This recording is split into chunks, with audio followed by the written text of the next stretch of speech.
Bonjour. En quoi le sacrifice que Jésus a réalisé de sa personne rachète-t-il nos péchés?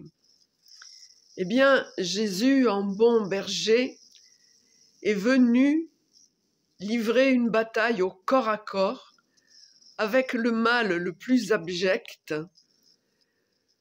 pour nous donner l'arme universelle qui va pouvoir nous permettre d'être vainqueurs dans toutes nos batailles.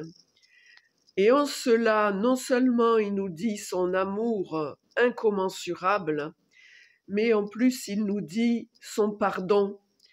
Et cet amour et ce pardon, eh bien, ça rachète ce péché universel qui n'est pas seulement dans le passé du temps d'Adam et Ève, mais que nous commettons nous-mêmes au présent par nos manques d'humilité. Qu'est-ce que c'est l'humilité? Ce n'est pas se mettre au-dessous des autres, ce n'est pas faire de la fausse modestie, mais c'est l'humilité, être conscient du fait que sans Dieu, nous ne sommes rien, que si nous respirons à chaque minute et à chaque seconde, c'est parce qu'il le veut bien, et que justement, sans ce sacrifice énorme qu'il a fait de sa personne, nous ne sommes rien non plus, parce que sans ça, nous n'avons pas l'arme pour nous battre efficacement contre ce mal qui nous englue. Alors, on voit aussi des idéologies fleurir sur Internet ou ailleurs qui préconisent de prier l'univers parce qu'on veut faire l'économie de Dieu en fait. Et on prétend que nous avons à l'intérieur de nous-mêmes la science infuse pour savoir ce qui est bien, ce qui est mal et trouver le chemin pour justement mener une vie digne de ce nom. Alors, c'est justement ce manque d'humilité sur lequel je veux alerter, parce que c'est égarer les âmes.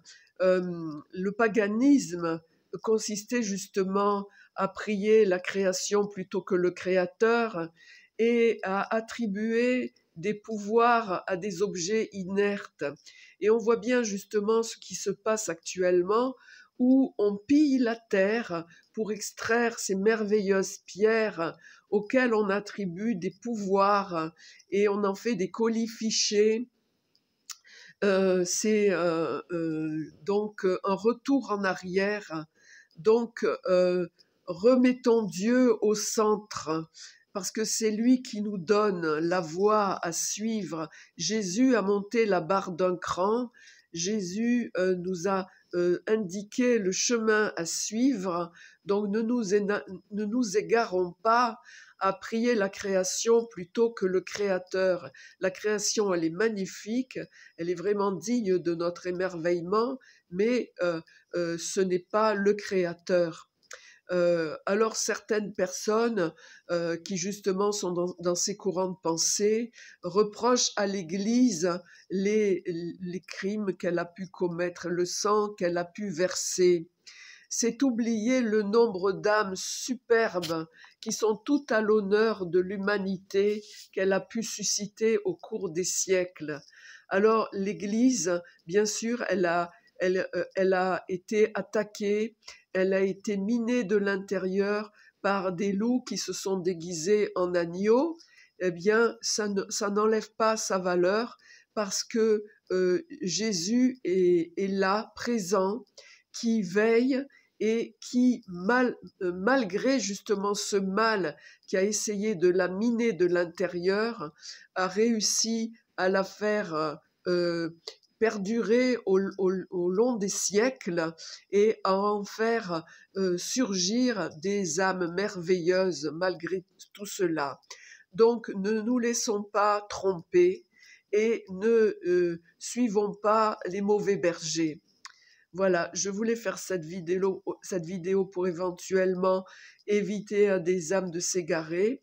Donc je vous demande de contribuer à leur diffusion en likant, en partageant, en commentant éventuellement, parce que nous avons une co-responsabilité pour justement propager le message que Jésus nous a laissé et ne pas laisser les âmes s'égarer. Je vous souhaite une bonne journée. Je vous dis à bientôt sur une prochaine vidéo et que Dieu vous bénisse dans son incommensurable amour.